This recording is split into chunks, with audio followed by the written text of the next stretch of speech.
Buenas noches. Un abrazo, gracias Alejandro. Vamos al análisis de todos estos resultados con Marcelo Mella Polanco, cientista político de la Universidad de Santiago de Chile. Profesor Polanco, ¿cómo está? Muy buenas noches.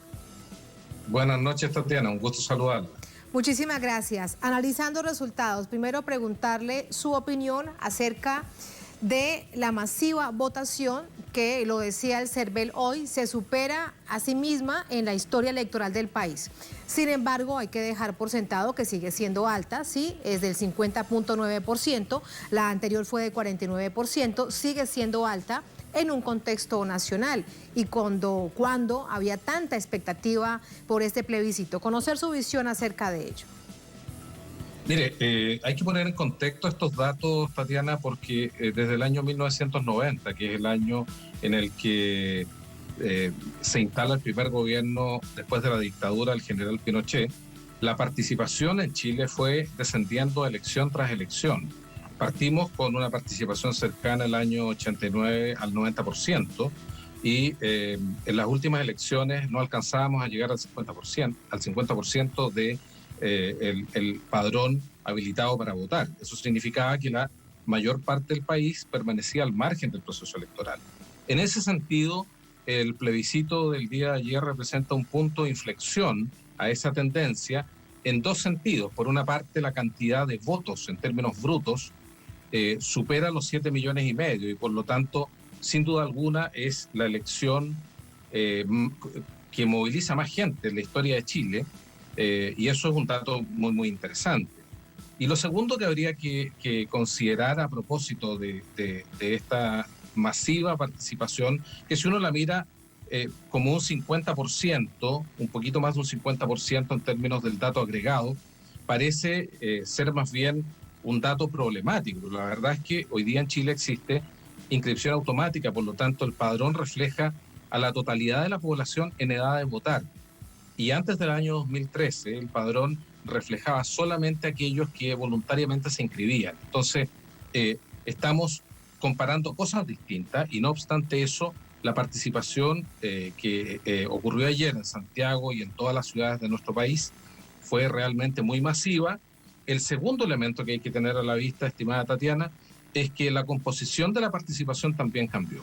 En Chile y particularmente en el Gran Santiago, se da una relación directamente proporcional entre nivel de ingreso a la comuna y nivel de participación. Esto quiere decir que aquellas comunas que tienen mayores ingresos, que son más ricas, participan más y las comunas que son con menores ingresos participan menos. Esa es la tendencia histórica en Chile y particularmente en Santiago. Ese dato cambió el día de ayer y es una tremenda noticia porque personas que probablemente no habían votado nunca, por primera vez se movilizaron y fueron parte de este tremendo acto electoral que fue el plebiscito de entrada al proceso constituyente. Muchos jóvenes, si usted hubiera podido mirar las celebraciones en todas las ciudades de nuestro país anoche, a medianoche, se hubiera dado cuenta que gran parte de la celebración estaba dada por jóvenes que salían a reconocer que este es un momento histórico que está viviendo el país. Nunca en Chile la creación de una constitución ha sido a través de un procedimiento democrático, siempre ha sido a través de gobiernos de facto, de dictaduras y con el apoyo del poder militar. Eso ayer cambió y creo que es una tremenda oportunidad que hace que la mayor parte de los chilenos y chilenas estemos hoy día muy contentos. Sí, escuchándolo con respecto a todo ello, hay además un análisis necesario, profesor, y tiene que ver con las 3 comunas más pudientes, más ricas de Santiago, que votaron por el rechazo. Y no solamente en el marco de esta coyuntura, si lo vemos en el plebiscito del 88, fueron las mismas 3 que también votaron por el rechazo para que, según ellos, no finalizara la dictadura de Augusto Pinochet. Revisado entonces en este contexto, uno se pregunta, pero es que nunca han cambiado, parece que se hubiese quedado ese mismo proceso como sociedad de esas 3 comunas estancado en el tiempo. ¿Cuál es su lectura? Sí, efectivamente son las comunas que tienen un mayor nivel de ingreso y donde se ubican los electores que apoyan fundamentalmente los proyectos más conservadores de la sociedad chilena.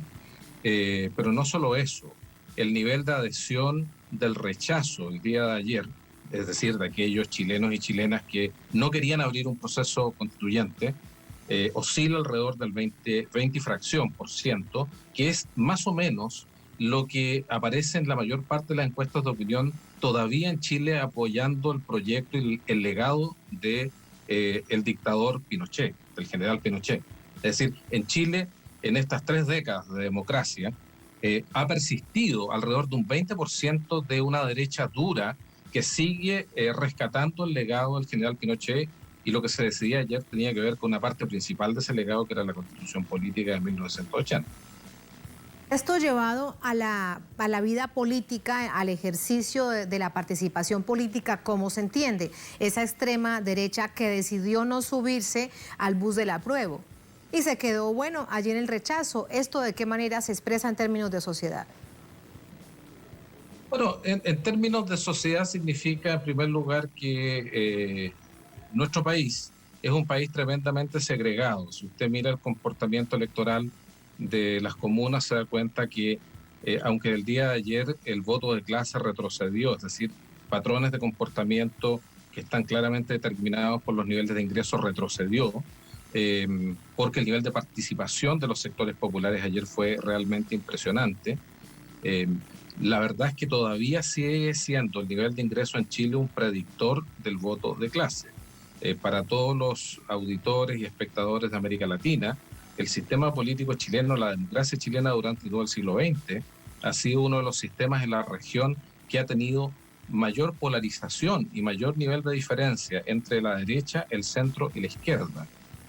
Eso cambió a nivel político desde 1990 en adelante, porque los partidos amarrados por una constitución y por un sistema electoral que permitía que 2 coaliciones administraran la política del país en perjuicio de cualquier tercer o cuarto proyecto, construyeron, digamos, una lógica oligopólica, una lógica de dominación que no permitía la expresión del pluralismo. Sin embargo, tanto por el lado de la izquierda como por el lado de la derecha hay sectores que han tenido persistentemente proyectos en Chile que no tienen ninguna cabida en el sistema político. Hoy día lo que nosotros vemos es que de la derecha y de la izquierda el gran desafío es controlar o lograr la mejor representación del órgano constituyente que empieza a funcionar desde el mes de mayo del próximo año.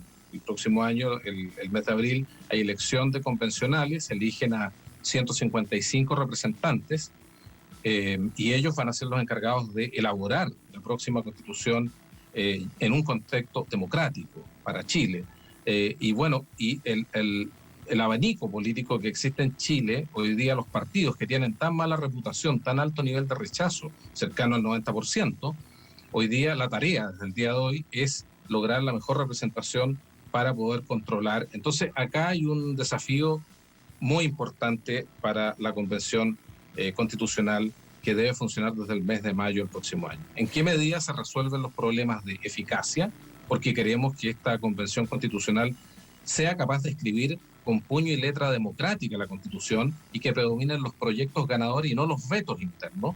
Pero por otra parte, ¿cómo conseguimos que este espacio tenga legitimidad? El voto de ayer, el segundo voto del plebiscito, que le dio un triunfo tremendo a la Convención Constitucional y que dijo no a que los partidos políticos instalaran a sus propios políticos dentro del proceso constituyente de manera activa, debe ser leído por la clase política en orden a permitir que exista una renovación del contingente político en nuestro país. De no ser así, o vamos a tener problemas de eficacia por falta de resultados, o vamos a tener problemas de legitimidad, y el telón de fondo de todo esto, estimada Tatiana, es que el riesgo es no poder consolidar un nuevo proceso constitucional que genere una nueva constitución y siga rigiendo parte de la institucionalidad heredada por la dictadura. Duda, en todo caso, mire usted que días antes de este proceso, de este plebiscito histórico, habían algunos sectores, no los rostros visibles de la política, pero sí ligados a la política tradicional, que estaban diciendo que querían ser convencionistas. Así que hay que estar muy alertas, no puede uno ser ingenuo pensando que no van a querer hacer campaña cuando además tienen toda la capacidad económica y la presencia en medios de comunicación para hacerlo. Ahora, con respecto a todo este cambio en el ejercicio del voto, desde las comunas. Rápidamente, para nuestra audiencia, le pongo 2 ejemplos y usted nos dice lo que esto significa, sobre todo si la lucha realmente se va a dar allí y cómo se va a expresar. En las comunas en Santiago, Puente Alto, una comuna popular de la ciudad. En la comparación con el año 2017, la votación fue de 43.55 y en el plebiscito, ayer de la víspera, fue de 57.31%. Y en La Pintana, 37.29, y la diferencia para este plebiscito fue de 64.56, casi 30 puntos de diferencia. ¿Qué significa entonces esto sobre precisamente esa necesidad, profesor, de que esas comunas se sientan representadas porque han sido los más vulnerables durante todos estos años?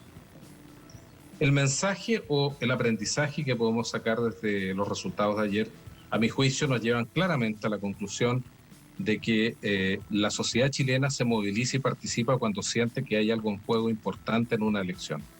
No participa y no se moviliza cuando siente que los resultados no son relevantes de una elección. Las elecciones a nivel parlamentario y a nivel presidencial en Chile han sido crecientemente desvalorizadas por este duopolio que existió durante 2 décadas en Chile y que administraron un modelo en lo económico y en lo institucional heredado a la dictadura. Ese proceso de desvalorización de la clase política es algo que, sin embargo, no le quita protagonismo, como usted bien dice, en el proceso que viene de ahora en adelante. La lectura que uno puede hacer de las comunas de menores ingresos que dieron un golpe a la cátedra y que pasaron del 30 al 60%, varias comunas a lo largo y ancho de Chile, con un nivel de participación totalmente inédito, demuestra que cuando hay cosas en juego, hay opciones de cambio que son claras, la gente se siente parte de estos procesos y se moviliza. Cuando no ocurre así y estamos simplemente mirando pequeñas variaciones, básicamente 2 proyectos idénticos, como ocurrió si usted analiza los programas presidenciales en Chile desde el 90 en adelante hasta el 2013 o 2017, se va a dar cuenta que los proyectos entre la derecha y la izquierda con representación parlamentaria son prácticamente idénticos. A ese tipo de competencia me da la impresión que evidentemente la mayor parte del país le dice que no, y en cambio aquella participación que significa cambiar el tipo de país que tenemos tan castigado por la desigualdad y por la exclusión, creo que las grandes mayorías le dicen sí. Esa es una muy importante conclusión. Profesor, gracias por ese análisis, por ayudarnos a entender estos resultados. Muy buenas noches. Buenas noches, Tatiana. Muy buenas noches. Así nos vamos a una pausa en esta emisión de Es Noticia. Al volver en Noticia Bolivia, la justicia deja sin efecto